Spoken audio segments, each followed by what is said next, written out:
What's up, you creepy fucks, and welcome to the Let's Talk Horror Channel podcast, and welcome to the Creepzone, where we have very unrated, unfiltered, honest, in-depth, passionate, that's a good word, conversations about something in the world of horror.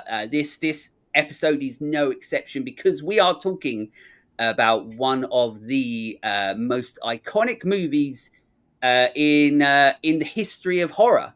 It's a movie that I'm super excited to talk about, and on this episode with me as my guest to talk about this iconic movie, the Texas Chainsaw Massacre. I don't know if I said what it was, but I've said it now. We've got Zack, who is from Terror Racks Video. How the absolute devil are you, handsome sod? Oh, thank you for having me. I am super stoked to talk about this movie and talk about this movie with you, BP, because I fucking love your channel. Thank you. Well, you know, like I said to you, at least someone does, and that's all that matters. But yeah, that's it. You know, we're here to talk about Texas Chainsaw Massacre, and there's a lot to go through with this movie, not just with the fact that I'm going to say it because it's a fucking word. Do you know what? I've got to a point where I don't even care now. Iconography. There's so much iconography with this movie. It is one of the most important movies in horror, as far as I'm concerned. But also, it is one of those movies that really is a personal movie to myself. And I'm sure it is to Zack as well, and so many of us out there within the horror community. This is one of the biggest movies that I'm going to talk about, probably in the existence of this this podcast. I might as well stop after this. There we go.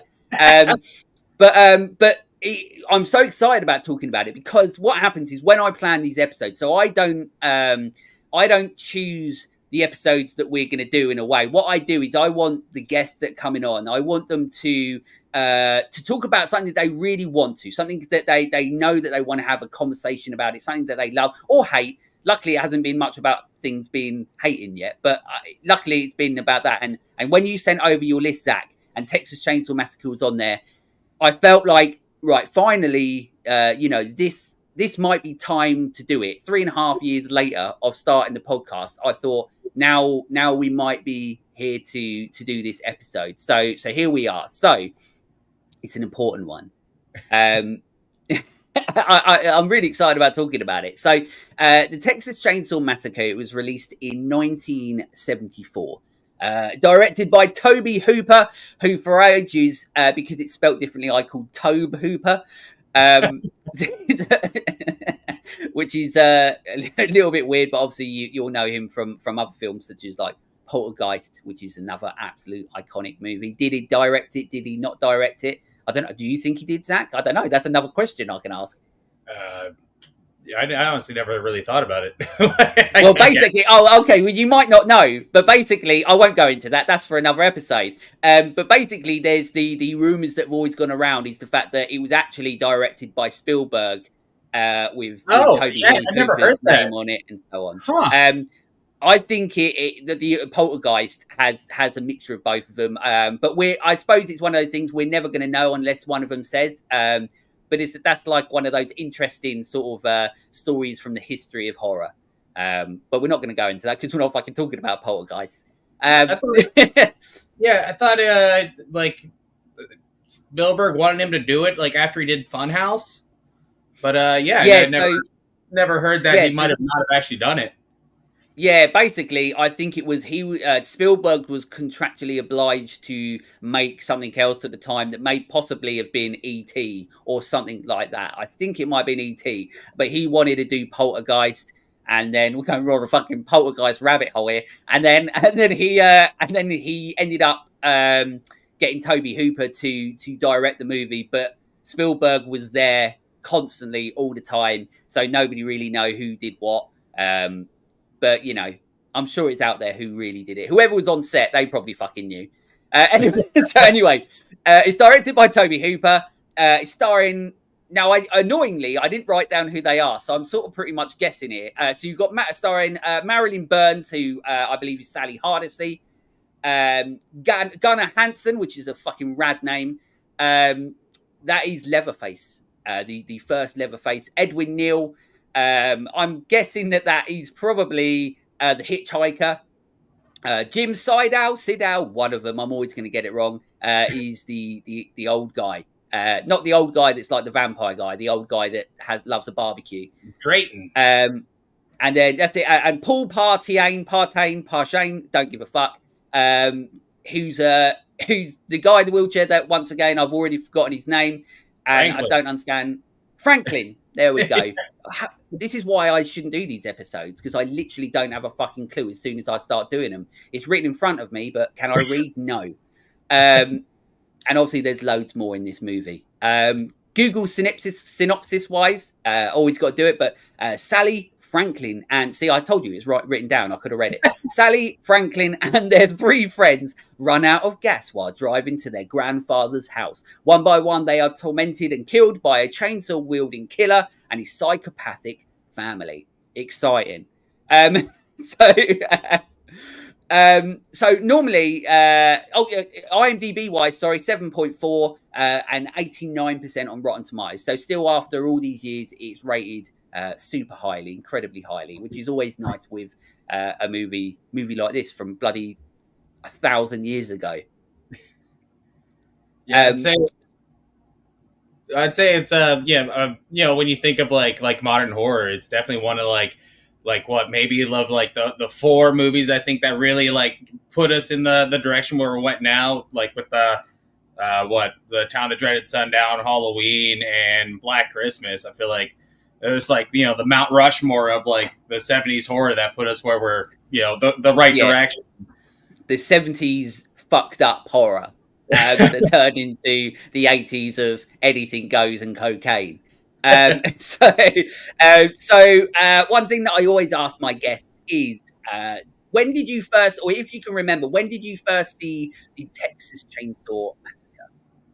So I don't remember exactly like the first time I watched it, but I remember when Texas Chainsaw Massacre was put on my radar for the first time. I want to say it was USA Up All Night. It was like this like TV program. It was like Gilbert Gottfried was the host, and they had, I forget the other host that was before him, but like, you know, like it'd be this, you know, that they'd have a horror movie, and they'd have, it was like Monster Vision with Joe Bob Briggs, but like the other one. But I remember the first time I saw Texas Chainsaw Massacre 2 was on one of those 2, and I remember thinking like, like, you know, like the theme of like Texas Chainsaw Massacre 2 was like not anything close to part 1. So like I remember like not watching part 1 for like a little, like till a little later, because I thought it was just like, you know, like a little slapsticky, which at the time I wasn't into. And then when I finally watched it, I remember it just like blew my mind. I was like, oh my God, like this movie is like tense. Like every part of it is just such a, and then Franklin, like, I don't think I've ever hated somebody so much in my life. Yeah. Like, it's so funny, isn't it? Like, I've got like a weird history with this movie, but with Franklin, because I hated him. And then I got to a point where I started to understand him a bit more, where I got to a point where I started to feel sorry for him, like over the time that I started watching it. And then when I was watching it the couple times for the prep for this, I was like, thank fucking God he dies, like, you know, reasonably early, because this motherfucker's so annoying. Like, push him down some more hills or something like that, you know.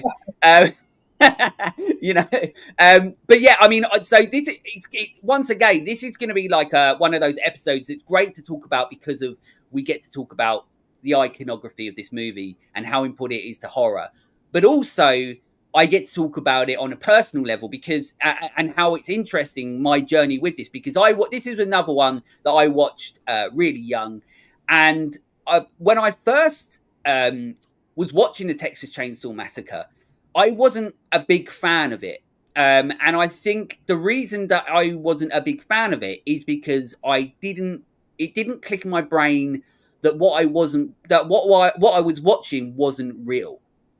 And I felt like I had been tricked. Because when I first watched this, So I've said this before, and I love horror, and I started it very, very young in my journey. But I've never been scared by a horror film because my brain has always been able to differentiate the difference between what's real and what's not. I knew that as soon as I put a VHS in or something like that, I knew that I was just watching something that was a movie, and so I've never been scared by a movie. But the film that has made me more confused about how I feel about horror movies, or most unsettling movie that I've ever seen, is this movie. And I think that's one of the reasons why I didn't like it so much when I first watched it, because I didn't necessarily get it, because I genuinely was like, am I watching something real? Because of how it's so depicted on the screen, because it looks and feels so real. Yeah, and like, you know, the based on true events. Yeah, exactly. So, yeah. So I felt like I've been fucking lied to. Yeah, so I had this, I'm in the same boat. Like, horror movies don't, like, you know, I don't get scared by horror movies. I know I'm watching a movie. However, when I was in, like, high school, me and my brother were at a junkyard. I don't know, he was, like, pulling something off his car, and, like, this junkyard had real narrow rows. So, like, you know, there's not a lot of space to, like, walk between the cars. And, like, I'm just, like, fucking kicking rocks. And I turn around, and this dude's walking down the row. He's, like, filling up this whole row. He had to been, like 6'6" or something, but, like a big guy. Like think of, like a porta potty just coming down the row. But he had... not covered in shit. No. He had a welding apron on, right?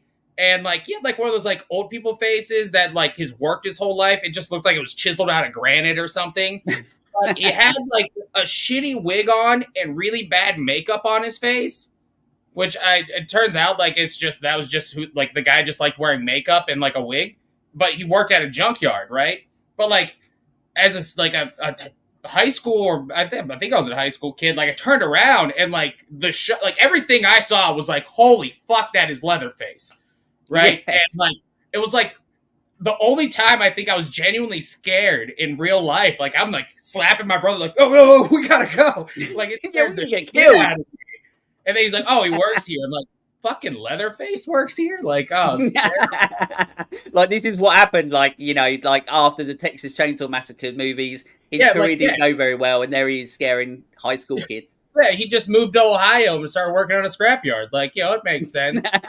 And, you know, it was nothing against his lifestyle. It's just he genuinely looked like Leatherface when I turned around, and it scared the shit out of me. and I suppose that almost leads back into the importance, or, like, the iconography or history of this movie, because, you know, you think straight back to Leatherface and how fucking scary that guy is. But yeah, that's when I first saw it. I didn't necessarily like it so much because I didn't really get it. I thought that I was just so fucking confused by it. But then when I didn't watch it again until I was in my sort of early teens, probably about 12, 13. And then I watched it again, and then it unsettled me in a different way because of the movie that it is. And I sort of understood it more for what it was. And then over the years, this has been one that I watch quite often, depending on what sort of mood I'm in. And I'll talk about that as well, as in I don't know if this is necessarily a film. I mean, it might be different for you, but this is one of those films that I have to feel like I need to watch it to watch this movie. But yeah, so over the years, my appreciation and love for this movie has grown so much so that it grows because I understand how important it is to horror and how good of a movie it is. And now, as you know, being old as fuck as I am, is understanding more about filmmaking and so on, and how that this is an all round incredible horror movie, which is what we're going to get into as well. So I suppose the best way to start off is the start of the movie, because it is one of, I mean, it literally tells you straight from the get-go how fucked up this movie is. It's so fucked up. You've got these rotting corpses like put there almost as if they're like a work of art, but like in the most fucked up work of art ever. In the Texan sun, that is, it's like it's so well shot, this opening scene, but also, like I said, it gives you a sense of like how fucked up this film's gonna be, because as I said, you almost can feel, you can almost smell what the fuck that is. Yeah, yeah. It was real soupy bodies. Yeah. I forget. Me and my buddy at a Corpse Review he's a coroner that reviews like how realistic the gore is in the movies, or like the corpses. And I forget what he said about like if it was possible for him to stay that wet in the Texas heat. But I know the movie overall had a pretty good score from a coroner. So yeah, I remember those were some soupy boys there. Yeah, exactly. They were dripping wet, and it's fucking gross to say, but they were gross. And like I said, like that, and obviously the scene before that, we have like the iconic camera sort of sound that is used throughout Texas Chainsaw movies, with that sound. I'm not going to replicate the sound, but you know which one I mean. But you know, we've got that little sort of scene where, you know, it's flashing in and out and so on, from dark to these horrible images. And I was like, there's not many movies that can give you that much of an impact straight away when you watch this movie. You know, a lot of people talk about favorite openings in movies of all time, but I think in regards to telling you straight away off the bat, like, you're not in for an easy ride, this is like up there as one of the best sort of openings where you're like, okay, no, I'm fucked. Yeah, yeah. I mean, yeah, you start off with these literally dripping corpses designed, you know, sculpted on these headstones.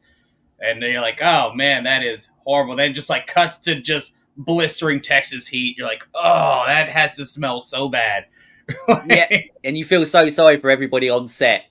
Yeah. Because you know that they went through the shit in this movie. So that's the opening.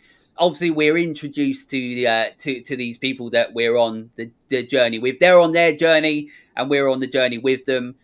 We've got some characters. Obviously, you know, Franklin, I will say now, obviously, the most annoying piece of shit ever.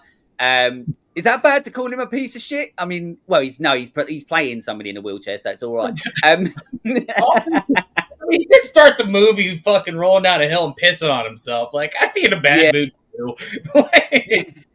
Yeah.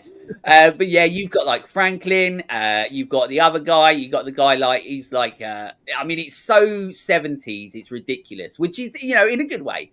But it's so 70s. Here they are, and they're going through, and you've got whatever it is. What is it? I can't remember if it's like the dead arm. Is it an armadillo? I can't fucking remember, but it's dead. Whatever it is. Yeah. The one guy found a dead armadillo in the making. I think it was a props guy, and he like learned how to do taxidermy to like just for a laugh. For that scene. Like, he literally like taxidermied an armadillo, which is a wild thing to learn how to do on the fly. Yeah, exactly. Like, oh, what's your, like, everybody's going around the room, like, what's your hobbies? Oh, I like with surfing, you know, skateboarding, and you know, some guys like, oh, you know, I like drinking too much, and the other guy's like, oh, I just like, you know, do taxidermy and shit. Armadillos are weird things like that. Yeah, it's a weird little thing, a little hobby, but you know, they put it in the movie, so he's probably quite happy about it. But yeah, so, you know, we're introduced to the characters, you know, pretty early on. But what I find really interesting about being introduced to the characters is that the main person, the main final girl of the movie, Sally Hardesty, really doesn't even say anything until about, I think it's like 40 odd minutes into the movie. That's really only when she starts coming into it as more than a character. It starts off where you've mostly got like Franklin and the other girl and the guy that's sort of like, you know, they're trying to fuck somewhere. But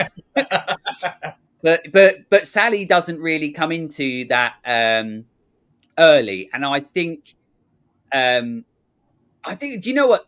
It's so interesting, the character of Sally, because she's never really spoken about as much as a lot of other final girls. Yeah, which is that I think that's crazy because first off, her performance is fucking incredible. And then like beyond like her performance just being really good, like her character arc in the movie, like, you know, like I don't know, like they did a really good job like capturing like terror. Like, I mean, she jumps out of a fucking second story window to get away from the you know what I mean? Like, I feel like, you know, there's a lot of final girls in movies, but I don't know how many of them actually jumped out of a window to get away from somebody. No, exactly. I think you're exactly right. I think that this movie depicts the realisticness of like immediate survival. Like, like Laurie, you know, I mean, I suppose, you know, Laurie Strode, obviously she was in the original Halloween, but she's been in others, so it sort of like makes sense. And there's, you know, there's a lot of others, you know, like Ripley, you know, from Alien, of course. You know, she was in, you know, what, like 4 Alien movies? 4? Probably. Yeah, I think so. But, you know, so there's the iconography of those characters, but Sally's never really spoken about, but yet she is obviously one, you know, she's a proper final girl, and she has to go through so much, like you're saying, like jumping out a window on instinct to survive and doing all this shit because she's like, I want to survive. And I think that was one of the other reasons as to why when I was younger, I started, you know, and I kept wondering, like, am I, what I'm watching, is it real? Because the depiction of violence in a realistic aspect of this movie, and the survival instincts of just like, fuck it, I've got to jump out this window to survive. You don't really get that from many other movies from a final girl. So I think it sucks that she's not spoken about in regards to, you know, when you've always got the lists of final girls and Sally's never like either on there or spoken about as much, even though she probably went through more shit than most of them. Yeah, that is wild. And like, yeah, I don't know. It does seem kind of unfair. And I guess I never really thought about it, that she was like not seen as more of like you know, like she's never brought up in the final girl conversation for sure. No. And then obviously, unfortunately, because Marilyn Burns, the original actress, she died. And then for the movie, you might think differently, but they did the newest one, which I thought obviously was a piece of shit. And they completely ruined. They got another actress to play Sally Hardesty and literally threw her in the garbage, and they destroyed her character. It was such a letdown that that's what they did with you know, one of the most important final girls, and they just did that to her in the latest movie. But at least we have this one obviously to go back to. It definitely seemed unnecessary. You know, like why bring her back? Just like, I mean, I guess maybe for like you know, a sidestep is every time you think like somebody's coming back, like a legacy like character, you're like, oh, this is it, and like just like for no reason, just like, I don't know. I guess it was like could have been you know, you know, a red herring of like, yeah, gotcha. But yeah, I thought that's it. And then around the same sort of time, you had obviously Jamie Lee Curtis coming back as Laurie as well. So they were like, let's jump on that. But, you know, they didn't literally throw Jamie Lee Curtis in the garbage. She got to finish her story. Yeah, exactly. So, yeah, so I just wish they'd have left it alone. Marilyn Burns just to be the final girl, play the final girl. And, you know, hopefully doing episodes like this, hopefully it just makes people think a little bit more about certain aspects of certain movies that you know, we talk about, and hopefully they're just like, okay, you know, let's give Sally a little bit more respect, because the character has to survive a fucking onslaught of horrible things. So yeah, so anyway, I mean, that's Sally, you know, but it said she's not really introduced so much. But one of the things that obviously happens quite earlier on in the movie is and once again, it really lets you into where you are with this movie, is they pick up a hitchhiker, and you know, he's the most probably, you know, fucked up hitchhiker that you could probably, you know, wish to or never wish to pick up. He's completely lost the plot, and that scene in there, you know, claustrophobic, and it's pretty terrifying. And what I do love about it is the bit where he takes their photo and you can see the expressions on their face where they're fucking have no clue what is going on or what's going to happen. That's a cool scene. Yeah. I like how, I don't know, like just his entire portrayal in that van, like all of his movements are so unhuman and like just off-putting. Like everything he does, you're just like, I don't know, like I feel like there's like, I mean, obviously it was designed to like, you know, be like seem like a psycho, but like when he's in that, it's just like he's just really off-putting. Like everything is so inhuman. He did a great job being fucking. Yeah, you can't. When you watch that, you're like, there's not really like many more like scary depictions of, you know, like having a hit. Like that's like a hitchhiking like worst nightmare. Like if you don't want it, like if you pick that person up and that happens to you, you're like, okay, well that's the worst. At least I've survived the worst for now. But yeah, you know, so that happens. They're on this journey. As I said, they end up going to this place that to get gas, but you know, conveniently doesn't even have any fucking gas. But what I love about this scene, and it makes me laugh every time, and I don't know if this is you'll notice it because you've seen this movie so many times. But there's a guy that works there. Not I always forget his name, but not the guy that's the what's the guy's name that's like the older of them? Yeah. So he's there, and it's his sort of gas station and so on. But you've got the guy that works with him with the giant fucking forehead, like a giant head. Like it's like he's got a head on top of another head. But what makes me laugh is not only that, because it's fucking funny, but what I love is, and I don't know if you noticed this, but every time the Sawyer guy he walks out and he starts talking to him, the guy starts cleaning the car and cleaning the window, like the van that they've got, starts cleaning it. But then when the Sawyer guy, he goes away, and then this guy goes away. But as soon as he steps back, this guy goes back to cleaning, and it happens like 3 or 4 times, where it's almost like a comedy at that point, where this guy's constantly going back because I feel like he's if he doesn't go and clean it, he's going to get told off or something. But that is like, when I was watching it last night, it was one of the first times. It was probably the first. No, not last night. The night when I watched it a couple nights ago.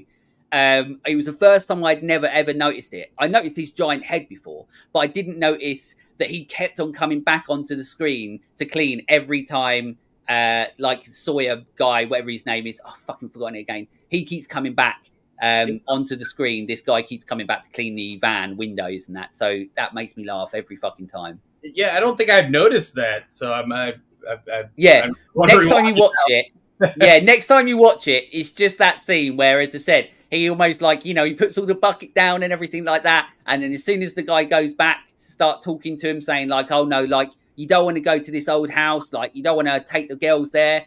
And then he goes off, and then this guy comes back and cleans the windows. And, oh, it's so funny. So whether that was something like it was a purposeful decision, or whether it was like it just happened and stuff. But that's one of those little things where after all these years, then you find the little nuggets where you're like, oh, okay, like I've never noticed that before. And it adds another layer to a film that's now obviously, you know, been out since 1974. And I mean, obviously I didn't see it in 1974. I'm not that fucking old. But yeah, so then, then obviously, you know, they go off and this is where, you know, after this point, this is where things start ramping up and things where they head off to this house. That is where Franklin and Sally they used to go or something like that, and the two of them that are trying to fuck whenever they can or wherever they can, they go off to find this pool, and this is where we get one of the most iconic, one of the most important movie scenes, and one of the most fucked up scenes that I've ever seen to this day in horror, and that's obviously when they go into to Leatherface's house, to the Sawyer's residence, and we get the scene. the scene that's known throughout horror, and that is what I call the hammer scene.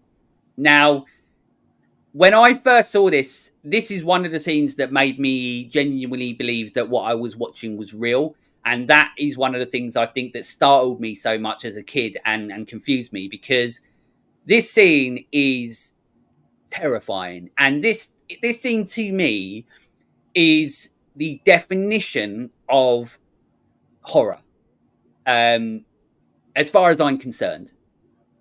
Yeah, it is. Definitely, it's like one of those, like, it's such like an iconic scene, and like leading up to it, it's like it just like the way it plays out, like this guy just trips and just gets fucking clubbed, and then like like that whole thing, like when he hits the ground, he's like shaking, and then like convulsing and everything, and he slams the door. Like, that is one of like my favorite shots in horror movies, like across all of them. Yeah, it is iconic in regards to the viciousness and the violence of it, and it takes you back. Like, even when I was watching it the other day, I've seen it so many times, that scene, but it still to this day takes me back, because it's how it happens. It's the sound of the hammer hitting him on the head that sounds so real. And then, like you're saying, like, he hits the floor, he's got blood everywhere, blood going all over him, which is really clever as well, because obviously, like, there's so much blood in our heads that, if you get an open wound, then you're going to have so much blood. So once again, it's really sort of, it's a clever way of doing it. And then he's on the floor, convulsing and everything like that. And then, like you say, then he grabs him, pulls him through, and this absolutely massive guy, like, so intimidating and so scary looking, pulls him in and slams that door, and the sound of that door. And what I love is that there's no music on that whatsoever. It's just, they're playing with the scene itself, they're playing with how it's shot, and they're playing with, like, their job at that moment is to show you something that you had never really seen, and also to the point that you don't ever want to see. And that's one of the strengths of this movie. Yeah, like it's just like awesome how, like, he's walking into this house and there's nothing, like, I mean, obviously there's signs like, this place is a little weird, but it's like so, unprovoked. It's just like, innocently walk into a house and, like, even like, tripping, like everybody trips, and then it's like out of nowhere, it's just like one of the most like vicious scenes. Like, it's like such like a, like, unexpected, like, walks right into, like, I don't know, it's just like insane how it turns so vicious. It's like instant. It's like instant horror. It's like, and that's why it is to me like one of the like most iconic scenes, because you do not expect it, especially from the film that you've had so far. Like, nothing to this point has really happened so much. It's just like a little bit weird. It's setting up a few things and so on. But that is the point where, like, it's always a moment that if you're watching this movie with a group of people, no one says a fucking word, like, in that scene. Everybody is sitting there, and you're like, and even though the people who are in there have seen it hundreds of times, you're still sitting there and taken back, like I said, from how instant it is, how vicious, how violent it is, how it sounds, how it looks, and Leatherface being so intimidating. And I think, like, that's the thing with Leatherface as well, is that I think, he's an icon, obviously, because, of how many movies there's been. But he is, for me, one of the, if you can call it, like, the scariest of, the horror icons and so on. A bit like Michael Myers in a way as well, because for me, what makes things more scary is something that's intimidating. And, like someone like Freddy Krueger, like I've said before, I don't give a shit about him. We know he can't fight. I'll beat the shit out of him. Even in my dreams, I'll fuck him up. But, he'll probably be fighting Jake Paul next. But with someone like Leatherface, he's so intimidating because of his size that there's something about people like that you know that there's nothing you can do to escape them. If they've got you, they've got you. You can't escape them, and they're going to do whatever they want to you in the most horrible ways. And that's what Leatherface is all about, and that's what he does, and that's what is scary for me. And they depict that so well in that scene, and his strength and his power. Yeah, what gets me is like Leatherface. Like, I mean, of like all like the I mean, there's like a ton of horror icons, but like Leatherface is like a plausible one. Like, you know, like he's just a massive guy with a chainsaw. Like, you know what I mean? And on top of that, I think the scariest thing about him is like, who the fuck can tune a 2-stroke engine to start first pull every fucking time? Like, that dude's a genius. Yeah. Like, I have a couple chainsaws. None of them ever start first pull ever. No, that's it. And he's just got it. I mean, he's a pro. He's a chainsaw pro. Like, yeah, you know, if you ever need your hedges trimmed and stuff like that, he's the person to call. Yeah. Yeah, on the side he has a small engine repair shop or something. Like, yeah, that's it. Yeah, he's a savant. The side stories. See, this is where they could have gone, like the side stories with, with Leatherface. Rather than going the directions that they did, they could have just done him working in different shops, or doing almost like a fly in the wall documentary, like The Office, but with Leatherface. Yeah, him working in his chainsaw repair shop. Yeah, just tinkering. Yeah, but yeah. So, and then straight after this, and this is what I love about this movie, because it's almost like the setup is done. That the setup is already done. Now it is relentless horror. So we go from that scene to another iconic shot of somebody's beautiful ass walking towards the house. And you've got a great looking shot, and obviously I'm not just talking about, a bum, but I'm just talking about the fact that how it's set up, the shot with her walking, you've got the shot of the house. She goes in the house, and straight away, it's the impact of the horror and the violence and how visceral it is, where Leatherface grabs her. He's so strong, puts her on the meat hook. And then you've got an amazing shot of her on the meat hook. She's in pain, but on top of the pain, she's having to watch him chainsaw somebody up. Yeah. It is so, as I said, this movie, and I'm going to say it loads, this movie is, to me, the definition of horror. There's so many different, versions of horror. There's so many different subgenres of horror. But to me, this is where horror is what it's known for, and what it was, what it was obviously in the 70s as well, when we had a lot of these really dark subject, gritty horrors that we got in the 70s. And like I said, in the 80s, that changed a lot.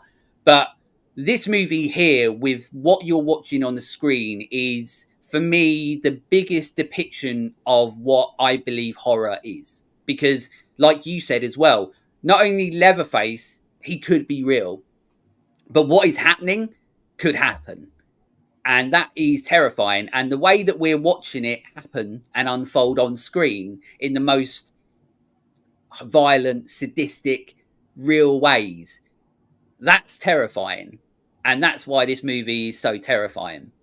Yeah, exactly. I mean, and it just seems so like, rural area. I don't know. It just, everything about it just like fits perfect. Like, if you've been well, I've never been to Texas, but you'll go out in country places where you're just this seems pretty Leatherfacey. And I still feel like I use that in my head if I'm driving through towns that are kind of desolate. And it's all right, we're gonna wait till get to a nice intersection to get gas or something. Yeah, but, yeah, exactly. And we don't really have that. We don't really have that, obviously, in the UK. We're tiny. We think we're a big country, like I've said before, but we're fucking tiny compared to America and so on. So we don't really have that. But with actually, do you know what? So funny enough, this is a real story. So I used to go surfing quite a lot. And we don't really have much surfing where I am. So we have to go to certain sort of places in the UK to go and surf. It's a place in the UK called Cornwall. It's got amazing surfing. That's where you want to go. And also it's great because it's just a whole town, or a whole strip where you can go and get absolutely fucked up. It's great. Obviously not when you're surfing, although, you know, that may or may not have happened. But one time when we were on the way there, me and my friend, that we were driving up there to meet the rest of our friends, and we went up there a couple of days early because we always camped the first week, and then we stayed in like a hostel thing the second week. But we drove up there in his old school. He had an old school Beetle, like a proper, like, I think it was like a 1969 Beetle. It was a beautiful thing. And straight away, you know, it takes you back to films like Texas Chainsaw Massacre, because, you know, I think one might even be in the movie in the junkyard somewhere, and it's of that time. So already, you know, like, it's cool going up there in this car. But we ended up, and I don't know, this is something that I always remember and always stays with me. But we, like I said, because we don't have, like, you know, places like Texas or anything like that here. But the weather was awful. The rain was coming down. We could hardly see, like, to a point where we had to stop at a gas station, make some tea, because obviously we're English and we can't go long without tea. And we had to stop because we hit a badger and it was fucking a monstrosity. So we had to wipe the badger off the car and everything. So that was really fucking horrible. But we ended up anyway. So the rain was really bad. Then we started going because it died down a little bit. But at that point, it was later than what we wanted it to be. And we ended up getting lost on this place that isn't even on a map until we looked really thing. And it was a place I think was called North Tamerton. And as we were driving through, there was like farmhouses and places like that. And we got to a point where we genuinely thought we're going to die, because it was like the Texas Chainsaw Massacre. There was nothing there apart from a couple things. There was people looking out their windows at us driving past, because it was almost as if they'd never seen other people before.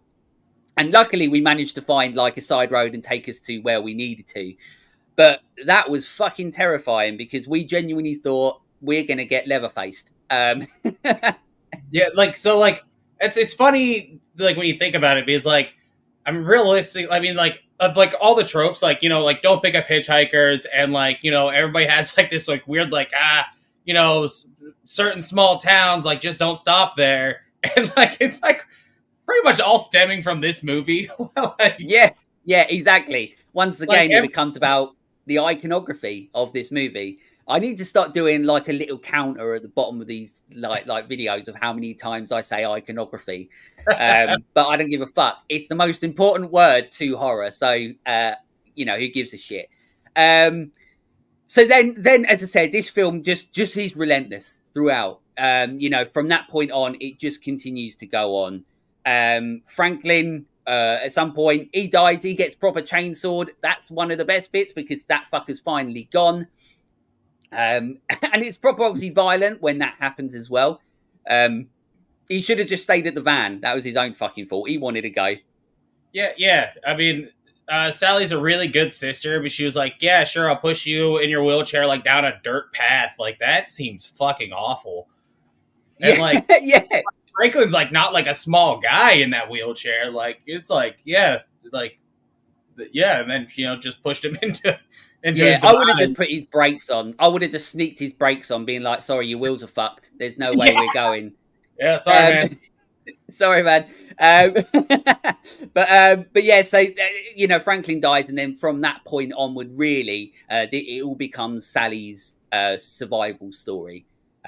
Where she's in the house and all this horrible stuff is happening to her. She ends up getting free, but run into the gas station, which, as we know, is already is owned by the Sawyer guy that, once again, forgotten his name. Fucking can't remember. I've probably got it written down, but oh well. And then that's when the realization sets in for her that the meat in the thing is probably not real meat. It's human meat, and you see it there in the barbecue sizzling. Then he comes back in with a bag, and that's terrifying as well. There's not really a moment from this point onwards that's not relentless horror. That's what basically I'm trying to say. It's just constant relentless horror. My favorite part is when Drayton, like, he like puts her, like bags her up and like puts her in his truck, right? And he goes out to the truck, gets in, starts his truck, and then shuts off his truck and goes back inside to shut the lights off and shut the door. Yeah, yeah. That's it, yeah. There's so many electric like bill. That. Yeah, and you know what? Even like your electric bill, you've got to be careful. But even in that bit, like there's two things. One, when you get to this point, it makes you remember back to a line that you don't really think about until you see this point, and that is at the start of the movie when they first go to the gas station. The guy that's driving the van, he comes out and says, "I've got barbecue." And at that point, you don't really think about it. And then obviously once you start understanding more, especially after the film's over and you thought about it more, you're like, oh, okay, well, they're like the barbecue is like human. So like it's pretty fucked up that you don't think about it back then. I think the most fucked up part about it is like it was good barbecue. Yeah, yeah. I mean, you gotta learn what you're doing. Like, obviously, you didn't pick it up, and like the first guy you fucking were like, we're gonna eat this dude, and you're like, it's fucking delicious. Like, if it's good barbecue, I mean, he probably had some practice. Yeah, exactly. He knows what he's doing. They've been doing it for a long time. And then one of the other thing that's really cool about that scene, and that's something that I do want to talk about as well, but I'll talk about that in a bit anyway. But is they do a really cool shot where as he's putting Sally in the car, the camera goes up to the window. So it pans in and goes up to the window. So you can see Sally in the car and, see what the fuck's happening with her and how terrified she is. And she's obviously got the bag thing over her head. But then it does a really cool pan out shot as he's getting in the car.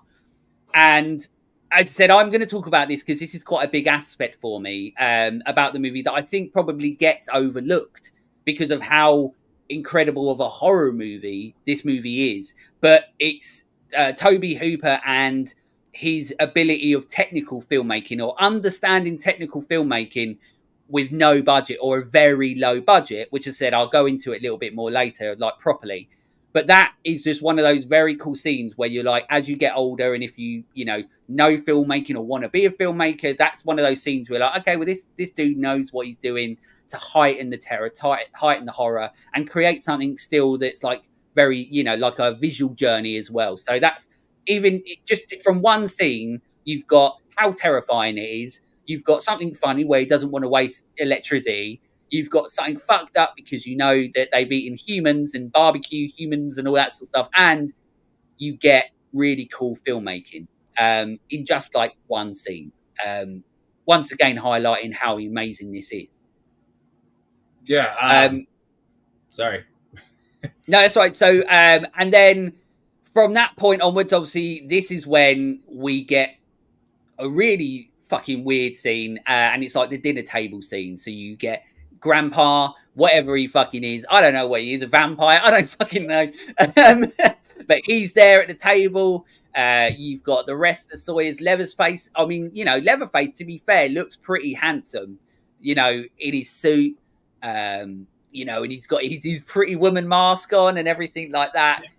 He's, favorite mask of the movie is the Pretty Woman mask. It is so good.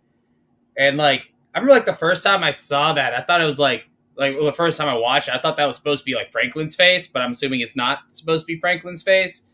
But man, oh yeah, that's a good. Actually, do you know what? I've never thought of it like that, and it makes me think about that even more now, actually, because like it could easily be. I've never thought about that, so that's cool that you said that because it could be. Like the hair match gives another dimension. But I mean, like, man, can you like imagine that? Like, not only did you get captured by like a family of cannibals, but like the one killed your brother and is wearing his face. So like I said, I don't know if that is his face, but if it's supposed to be, God, that fucking suck. And once again, and what's cool that even if that wasn't the case, and do you know what? I'm just gonna fucking say it is, and I don't give a shit. And people can tell me wrong now because I love that. I fucking love the fact because it adds that extra level of horror, like you're saying, like Like, that really does, because then it means that Sally's sitting there looking at a dead brother's face and so on, just with, like, you know, a little bit of fancy makeup. But yeah, you know, they're sitting there, and then it just, once again, this becomes like this whole scene of horror. But what's like insane about this is that Sally has spends like almost like 10, 15 minutes or so screaming. Like, that must have been so fucking difficult for Marilyn Burns to do that scene where she spends so long screaming. And even as a viewer, as somebody watching the movie, not only do you feel all that terror that she's going through, but also at some points you're like, when's it gonna fucking end? It's got it's got to end. She hasn't shut up for a long time, and you don't expect her to shut up because she's going through all the fucking pain and everything. But yeah, that, once again, it's a terrifying scene. It heightens the level of horror of this movie, because what this film does really well is, when we watch movies, we do have this subconscious thing where we imagine ourselves in those situations, you know. Like, I do that quite a lot. Like, you know, like me being the badass that I am. I'm like, what would I do if I was like in Liam Neeson's shoes? But I don't do that. I've never done that. But if I but like, we do that as people watching these movies. Like, our brains automatically think, what would it be like if like we were in that situation? And the Texas Chainsaw Massacre, it is one of those, because it does make you do that. It does make you think, well, what happens if I was in that situation? What would I do? And this film does that throughout it, or makes you feel like that throughout this movie. And this is another one of those scenes where it's such a long scene of depicting torture and violence towards Sally, and she goes through the shit. It's another really unsettling scene. It's you know, it's what this film does best. Yeah, just imagine she's, you know, tied to a chair, and then you got the hitchhiker, like basically like him and like Drayton are going back and forth, and like he's yelling at Drayton for like not killing people. He's like, you're just the cook, like we kill the people. Yeah. Like referring to him and Leatherface. And like you're just like sitting there, and like like he's just like yelling at Drayton. He's like, you don't even kill people, and like you're sitting there like, fuck. Like, yeah, I'm fucked. This is normal dinner conversations for these fucked up mentals. But yeah, like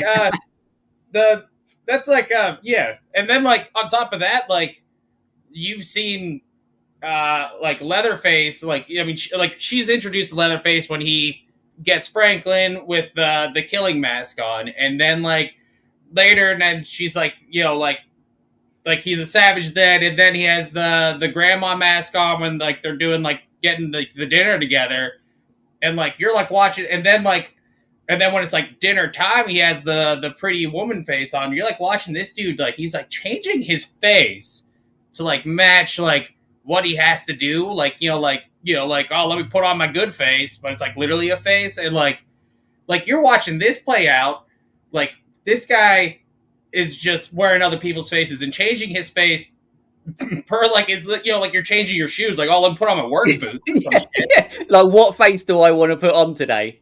Yeah, and then like you have this guy, these two dudes are yelling about like who's doing the fucking killing. You're like, oh man, like this is like the shittiest of luck. Yeah, this is the worst dinner party I've ever been to. Yeah, like it's a but I love like that was like the detail of like, you know, like Leatherface is changing his roles throughout the movie, like by literally changing his face. Like that is, you know, like, you know, people say like, oh, like the phrase like, yeah, man wears like, you know, many different hats, you know, it's like the same thing, both faces. Like, yeah, exactly. This guy wears many faces. It's like Jim Carrey. But then that's you know, then we start basically heading to the end of the movie where Sally does escape. She gets out. She starts running off in another scene that's still pretty terrifying because you know, she's running away where she's got, you know, her legs all fucked up as well from jumping out a fucking window, and And then Leatherface is after her, the hitchhiker's after her and stuff. She manages to head into to the road. And then we get, so this guy is a fucking legend, but the first guy who she stops, he stops. And then, like, basically it's like cat and mouse. Like, Leatherface turns up and this guy's like, shit, like, he's got a fucking chainsaw, I'm running away. And then he's got like a spanner or something. He throws the spanner at the Leatherface, and then that's what makes Leatherface cut his own leg with the chainsaw, which is fucked up. But that guy is a legend. And then all you see is him on screen just fucking off. Like, he's gone. Like, he leaves his truck. He's gone. He's like, I'm not having any part of this. And then Sally does obviously finally get picked up in a van. She's in the back. And then she's off in, once again, another iconic scene from the movie that he's played so often in so many things, where she's got blood all over her in the car, you know, laughing or whatever she's doing, just because she's getting away from all this. And then Leatherface at the end in one of such a beautiful looking shot where he's showing us his best dance moves, swinging a chainsaw around, dancing as if he's in some sort of club, listening to his favorite music, and then the film ends, and it's fucking terrifying. Yeah. So in that last like couple of shots or the last scene, like there's some things that I think like kind of makes the movie a little more like just unhinged, or like really shows like the savagery of the Sawyer family, because you have like Leatherface and the hitchhiker running after her, and like obviously the hitchhiker could have grabbed her at any time, because he's just like running behind her, slicing her, like he's just like playing with her. He's like, yeah, you're not going anywhere. And then he, you know, by chance just gets plowed by a fucking semi truck. But then, and then like this dude just got ran over by a semi truck, and then like Leatherface like runs up, like that's his brother, and like Leatherface doesn't even care that his brother just got pulverized by a semi truck, which is like, you know, I mean, think about that. Like, how inhuman are you to just be like, oh, it's just my fucking brother, like, you know? And then and then the truck that picks her up, like, I'd be so mad. Like I'm running and this truck pulls up, like, finally salvation, and the dude fucking turns around, so we have to drive past him again. Like, man, you're a dick. Like, you fucking asshole. Like, you can literally see some guy with a chainsaw going mental, and he's just like, let's go, let's fucking drive past him, see what he does.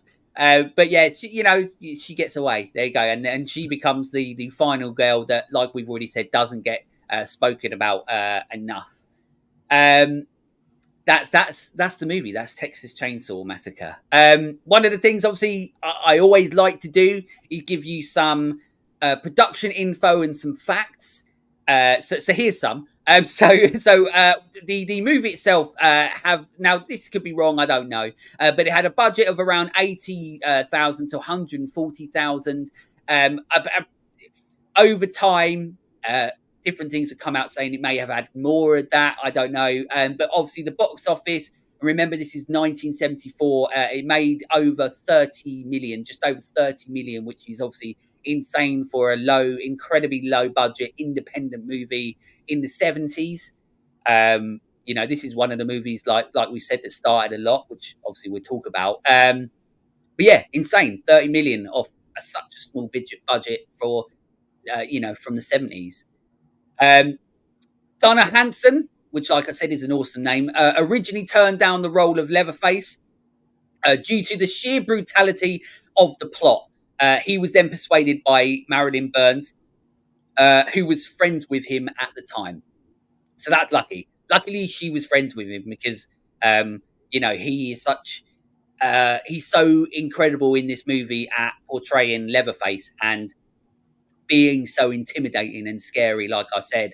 Yeah, he's a wildly imposing guy. Like, I mean, just like, I don't think Leatherface would have worked if he wasn't that massive. Like, everything about him is just like, fuck, if I run into this dude, I am just fucking dead meat. That's it. Yeah, I'm fucked. Absolutely fucked.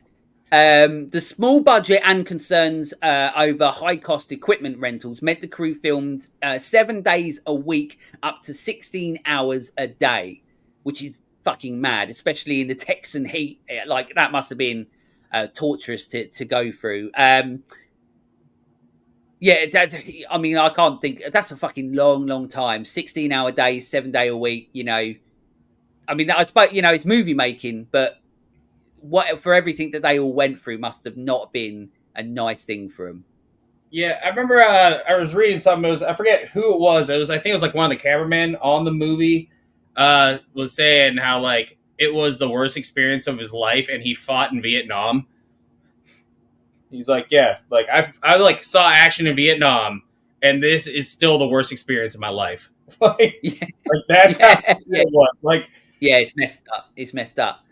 And then like, go on, sorry. Yeah, with Gunnar Hansen's like shirt they used for Leatherface, they like dyed it with like whatever, but they couldn't wash it or like change the color of the shirt, so he had to wear like the same shirt like the whole thing. So the dude just smelled like horrible. Like we're talking Texas heat, massive dude, in a shirt that can't be washed. Like, so it's just on top of it just being like a painstakingly hot like film to shoot, and you feel so sorry for him as well because like a fucking onion farm. Yeah, and you feel so sorry for him as well because you're like, you know, this is a nice dude, you know, in real life, and you don't want the fucking people to think that you stink like fucking horrible sweaty man because, you know, and you're going around going, it's not me, it's the shirt. One of the crew members, Dorothy J. Pearl, accidentally injected herself in the leg with formaldehyde while preparing one of the props. So that's fucked up. I've never read that before. That's incredible. Yeah, that must have sucked for her. That feels like one of those like you ever like have like you ever fuck up and you're like, oh no, that is shit. I know you try and hide it. You try and hide it, and then you're like, oh, what happened to you? And you're like, just you know, like stab myself like with formaldehyde and stuff. So I'll be all right. But and then the last one I've got quickly is other working titles for the film included Saturn in Retrograde, Head Cheese, which was another name for the movie, Stalking Leatherface, and then simply just Leatherface. And funny enough, a lot of people did not like the title, The Texas Chainsaw Massacre. A lot of people did not like it and honestly thought that the name of the movie was going to be one of the reasons it failed. But joke's on them because it fucking didn't, and they were wrong.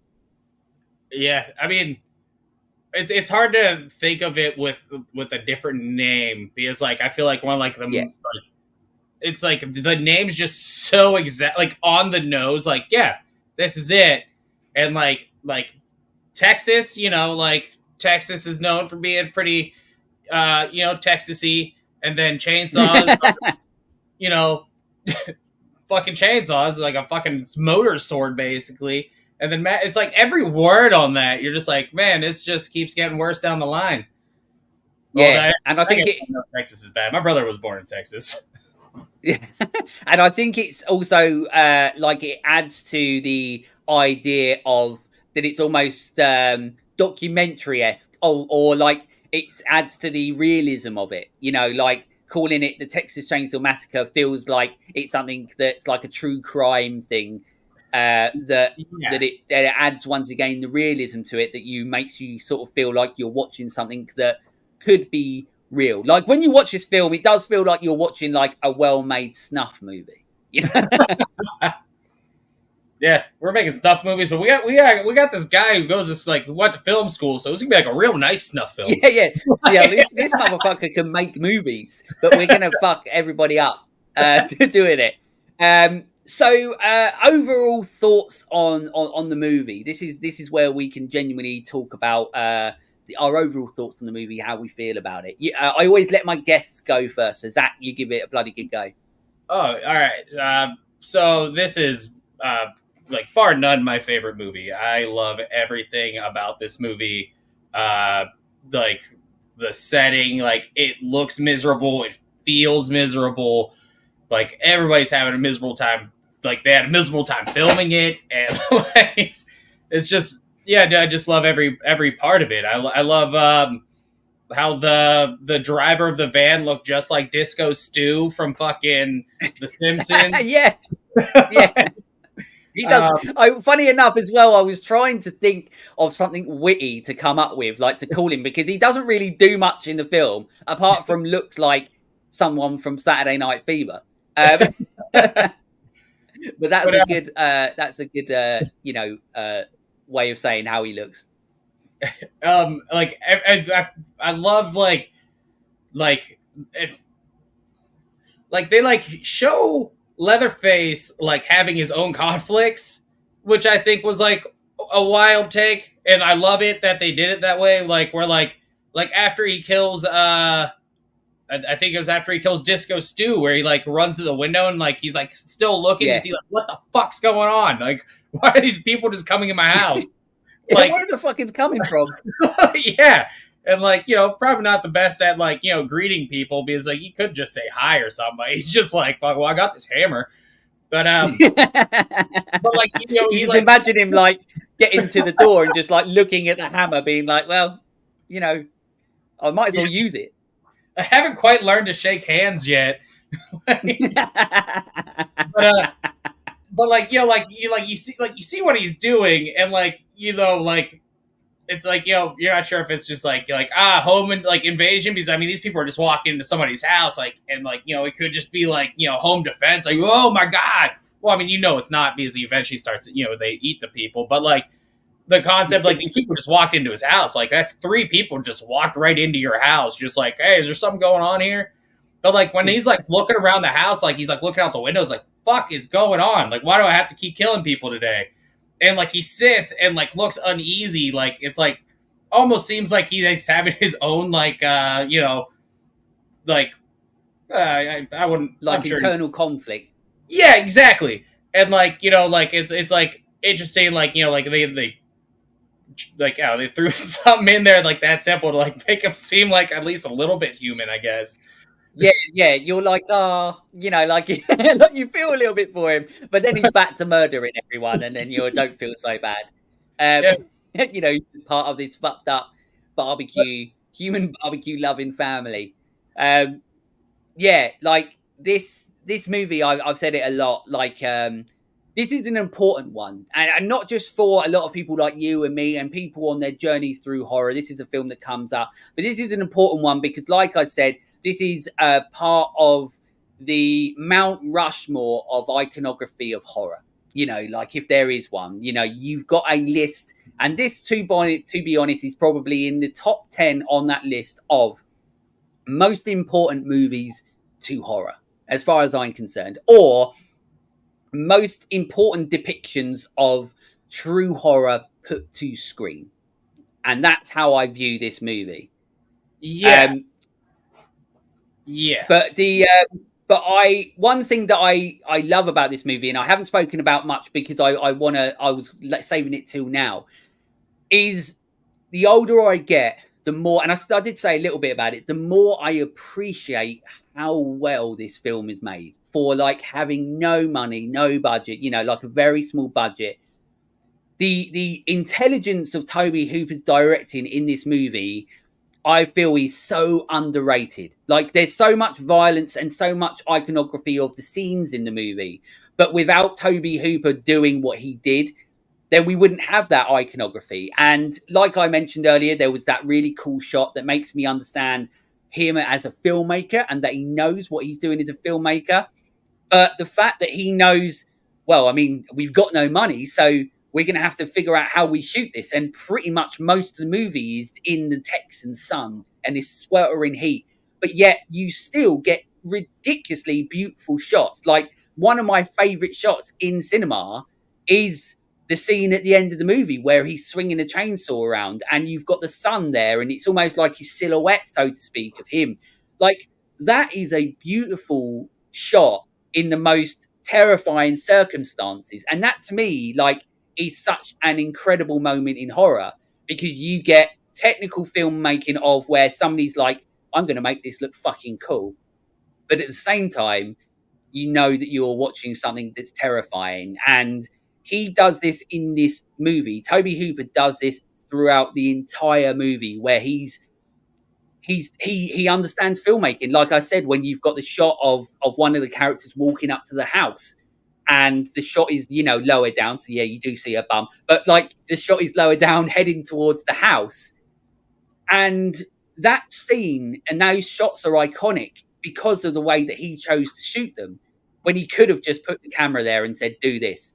And that's what happens so much in movies. But yet back in 1974, like we sort of did in 81 with the Evil Dead, the first Evil Dead movie, Sam Raimi, you know, blew our minds with the technical aspect of filmmaking that he had in his brain for low budget to no budget filmmaking. And that's what I feel about Toby Hooper and Texas Chainsaw Massacre, is that for me, he needs more credit on his name in regards to how well this film is made in regards on the technical aspect, as well as depicting the violence on screen. If any of that makes any fucking sense.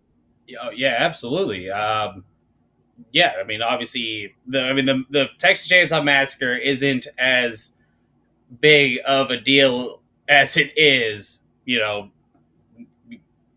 I mean, it's as big it's as big as it is because, like, you know, it's a beautifully shot movie.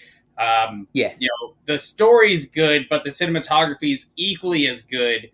On top of that, like, you're watching, like, everybody's actions in the movie are believable and make sense. You know, like, it's like there's not really a point in this movie where somebody's does something and you're like, why would you do that, you idiot? You know, like, yeah. You're like, hey, we're trying to find some gas. Like, you know, nobody's answered. I'm gonna, you know, I mean, I wouldn't walk into somebody's house, but I mean, it's also I wasn't alive in 1974, so I don't really know if like that was. But yeah, exactly. But like, you know, like you just poked in, like, hey, I'm just, you know, obviously trying to find some gas, and, you know, trips into a bludgeoning, and then like the other lady's like, hey, I'm gonna see if my friend's all right, and then, you know, gets meat hooked.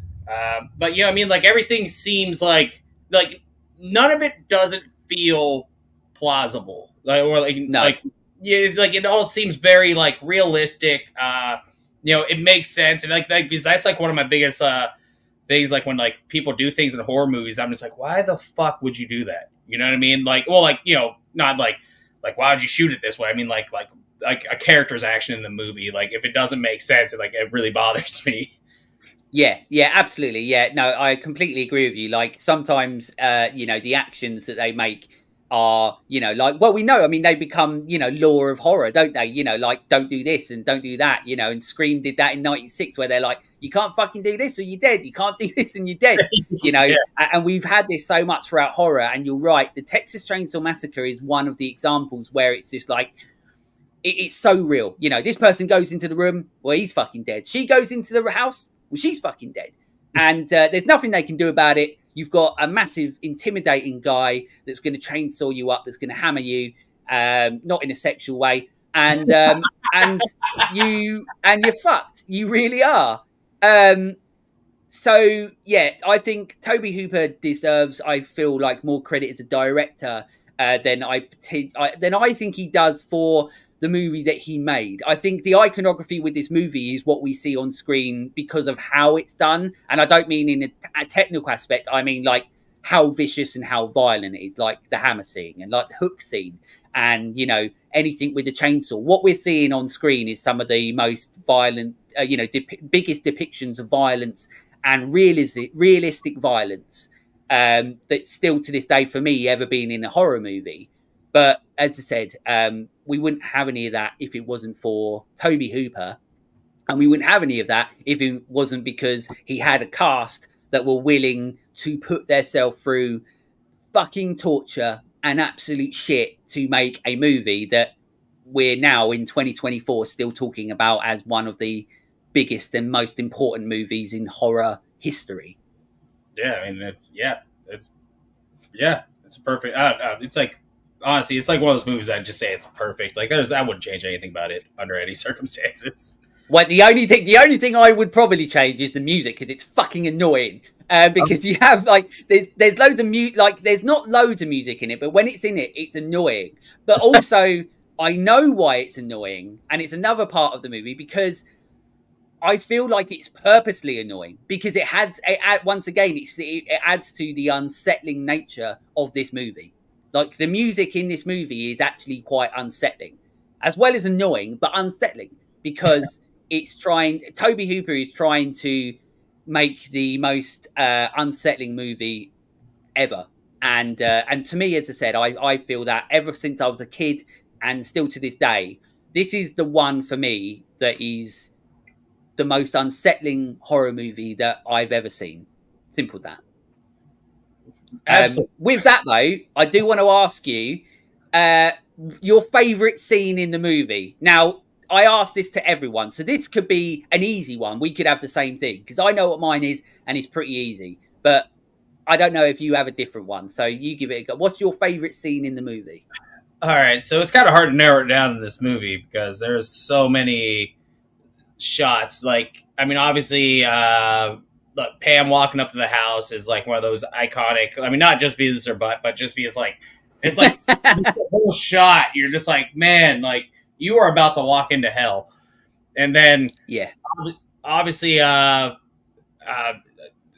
want to say the hammer shot. You know, the fucking dude just getting bludgeoned in the door. But I'm gonna go with Sally's like POV when she's like tied up in the dining room, and like she's like you almost have like a point of view shot of her, like, you know, you got Hitchhiker, Drayton, and like Leatherface, and they're like, you know, like you're like, you know, like if they're all focused on you, and it's not because they're like, wow, yeah, she's pretty, like, we're gonna fucking eat her.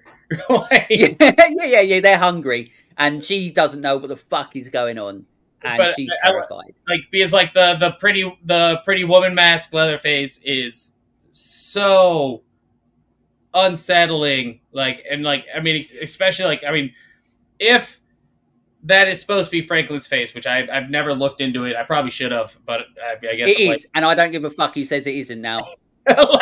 like, you know, like you got that, and then like, you know, like these people are just like bickering about like such in like, you know, things that like seem so insignificant when you're just like, I'm gonna fucking die, and like they're like arguing over like cooking and who's gonna like fucking do the like killer, you know what I mean? Like and like just like that shot of like I said, like the POV of like the family at the table, I think that's my favorite shot, because like I feel like that's like the lowest point of like Sally's like thing, like you're tied up and like all these people want you dead. Yeah, and it's a terrifying scene. It's once again an iconic depiction of terror in horror, and it's such a long scene as well. But for me, this is one of the movies for me. It is the obvious. Is Hammer Time. This scene, as I said, like this is the scene that when I was a kid, it got me, because I genuinely thought I had witnessed a murder. I genuinely thought I had watched somebody die for real, and it confused me. And that's why when I watched this film for the first time, I didn't know if I liked it, because I thought what I was watching was real. Because, as I said, the way that it's shot, there's no music, there's just the sound of him hitting him with a hammer. There's the realism of you know, the destruction of what it would do to him as a human, his body, and he's convulsing. And then you've got this incredibly massive, intimidating, scary guy who's done it with blood everywhere. And then he closes that door and you're like, what the fuck is behind that door? And it's so terrifying to this day. That, like I said, I've watched this, you know, a couple times in a week to do the prep for the episode.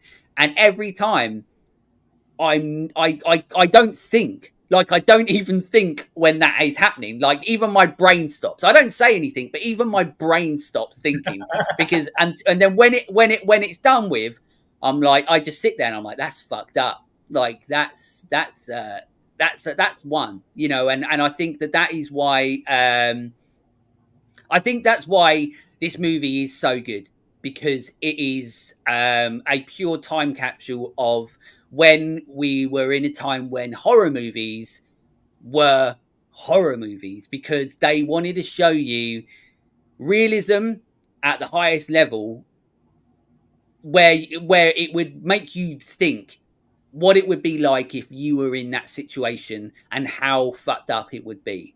And this, to me, as I said, is the biggest depiction in horror for that. Now, this isn't my favorite horror movie of all time, but I appreciate the iconography that it was and helped create for this genre that I love. It's this film is phenomenal. And, you know, if you asked like 8-year-old, 9-year-old Brett, if I thought that it would be, you know, one of the most important and best horror films ever made, like now, then I would have been like, no, it's fucking weird. So there we go. So that's the Texas Chainsaw Massacre. I think. Have you got anything else that you want to add about the movie? Honestly, I mean, I could just talk about this movie like forever. So we'll leave it at that. Yeah, we'll leave it at that. We'll leave it at that. Yeah, maybe we do a part. We could always do a part 2 one day, because you get, like you're saying, like there's so much to explore with this movie, because it's not just about what we see on screen; it's what it created off screen, and you know, so there is so much to talk about this movie. But as you say, we leave it there, because otherwise we could be going for a fucking long time. So one of the things that I always do on the show is the segment Your First Time. Your First Time is a segment that I've always said I've done it for selfish reasons, because it is where you amazing people out there don't have to be just horror fans. You can like horror, you can not like horror, but you send me over your first time horror movie memories that you can remember, and I add it into the episodes. So the first one that I've got is from the Virtual Insanity podcast. They sent me this on Twix, which is what I call Twitter and X together. They sent it to me on Twix, and you can find them at Pod Insanity. They're a weekly podcast featuring nostalgia, good times, and chaos, which is always good. I like a bit of chaos. And they put that their first horror movie that they ever saw was Poltergeist. We've already spoken about that a little bit, on VHS. They geared themselves up to watch it because they thought they were cool. They thought they were cool, and well, they basically shit them up to no end. They fucking terrified them. So there's that one. So thank you for sending that over. The other one we got was from Matt, who is at that was from Twix as well. You can find them on at @m_cuss Pugwall316 on YouTube. That is the All Things Horror Pod, so make sure you go and support their journey as well. They put my channel is mainly horror based, and my first horror memory is everyone at school talking about Freddy and the idea of him just scaring me to death. I think the first film memory was sneaking a watch of Dead Ringers as a kid and confusing the hell out of me. You know, that's what horror does. Sometimes it confuses you. Sometimes it makes people throw up in bath bags. So thank you for Matt for sending that one over. And the last one I've got is from the Paranormal, the New Normal, and MMM podcasts. Probably wrong. You can find them once again on Twix. It's quite popular at Juggalo Bastard, which is good. I like that. And they are the founder and host of Paranormal, the New Normal, and Maniacal Music Musings. Probably got that wrong, but it is what it is. Friday the 13th, part 8. I'm going to go with, Jason Takes Manhattan. There we go. I could have just read that. Kept waking up that night and seeing a hockey mask outside my bedroom window. Was it real? Was it not? I don't know. I guess you'll never know. So there we go. Thank you so much for anyone sending me over their first time memories. But Zach, I always have to ask my guests, what's your first time horror memory? My mom let me rent the Toxic Avenger when I was way too young, because you know, you've seen the cover of Toxic Avenger as like a cartoon drawing, and yeah, I think we're at like Giant Eagle, back when Giant Eagle had like a video store inside of it, and my mom let me rent it, and like I had been like 5, and like, you know, my mom's doing mom stuff, so I'm like, go watch this movie. And like, you know, I'm thinking Toxic Avenger seems like a superhero movie, but that scene where the dudes run over that kid on his bike. I was going to say the car scene, in it. And they back over his fucking head. Like, it ruined me as a kid. Yeah. I was like, oh my God. Like, that is so intense. And, like, funny enough, like, even if I watch it now, like, it still feels pretty intense to me. So, like, yeah. 5-year-old Zack was just thrown in the thick of it. Yeah, that movie, you're exactly right. Like, the depiction, like, the cover art does not sell it for what the movie actually is. And there's obviously a lot of comedy in the movie, but there is some incredibly dark underlining tones in that movie. Like that scene, I knew exactly what you were talking about, because that scene is one of those movies, like when I watch it to this day, I'm like, that's dark. Like, that's fucked up. Yeah, it's not, you know, it's not a Marvel movie, you know. Although they'll probably try and make it into a Marvel movie somehow anyway. But there we go. So thank you so much to everybody that sent me their first horror movie memory. If you want to shout out on the show, that's all you've got to do. Go onto any of the social media platforms. We're on them all. Send me a DM, and in as much detail as you can, put in your first horror movie memory, and I'll add it into an episode, and you get a little shout out. It's like free promo for your shit as well, so that's always good. There we go. Talking about promo, Zack, tell everyone about Terror Rack's video. Terror Rack's video is a video store me and my wife made in our basement.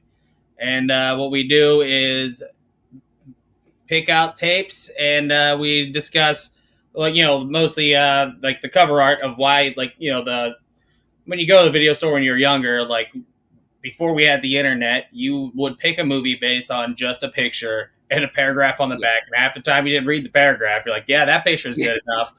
And so we, you know, talk about, you know, the original cover art and, like, why you'd want to rent it. And then you know, do a review of it afterwards. But yeah, it's mostly just talking about forgotten media, which is a whole bunch of videotapes behind me. Yeah, absolutely. And I'm crazy jealous of your amazing like VHS store. You get to go watch them and everything. When I see the videos come up, I'm like, man, like, oh, I'm so jealous. And I love, you know, I've said to you before, I love the cool little videos that you do. You know, whether you would recommend it and stuff, and you and your wife both do them and stuff. And I really enjoy it. I've always enjoyed the content that you put out there. It's always fun, and that's the main thing, and it's always engaging. And as I said, I'm super fucking jealous of all your VHS stuff and everything like that. Well, if you ever stay, you're always welcome to come watch a movie. Oh, thank you. Listen, I won't make it past Texas. Look at me. I'm getting murdered. So there we go. Thank you. So we're going to close the show out. Obviously, listen, if you've enjoyed this conversation about Texas Chainsaw Massacre, you can go and watch any of the other conversations that I've had about some other movies in the world of horror so far on this YouTube channel that you're watching it on. If you're not watching it and you're listening to it, well, then you can keep listening to it on any podcast platform as well. You can choose to watch it. You can choose to listen to it now. And it doesn't matter which, either way. Thank you. And it fucking means the world to me. So it's great. But also as well, on these episodes, I'm always going to give a quick shout out as well, because the Let's Talk Horror channel, we do have a Patreon. Now, this isn't integral to the show itself. Everything is what it is. But if you do want to go above and beyond to help me out on my journey, you can do that. You don't have to. Of course not. I never expect anybody to ever do this. But some people have. And you've got Flicks and Friends podcast. They are a patron. You've got Jamie Burns, Rob Miller, and Leighton Collins. So far, they are honorary creeps. They are part of my Patreon. And if I get any more, then I'm going to have to put it at the end or do a little scroll bar at the bottom to say, like, thanks, everyone.